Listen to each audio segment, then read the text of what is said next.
To enable or disable battery protection on Samsung Galaxy A27, first of all, we need to go to Settings. Once you open Settings, then over here we should be able to scroll down a little bit and go to Battery. Over here in Battery Settings, we need to find the battery protection, which is over here, and then you can easily disable or enable battery protection completely. There are also two options that you can choose from in case you want to use battery protection. So we have a basic battery protection, which allows you to charge to 100%, but if your phone charges up to 100%, and if the power adapter is still connected to the smartphone, then the charging will stop, and it's going to wait to drop to 95%. If the battery drops to 95% and the battery is still being charged, or there is just the power adapter still connected, then in that case, the phone is going to resume charging, so it's going to charge back again from 95 to 100%.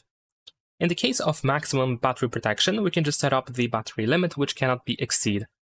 By default, we use 80%, so if you choose that option, if you start charging the battery, it's going to charge only to 80%. You can also set it to 85, 90, and 95%.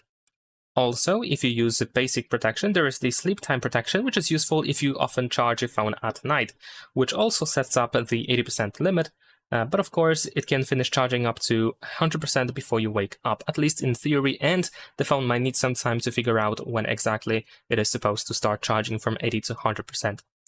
And that is pretty much it. Leave a like and subscribe.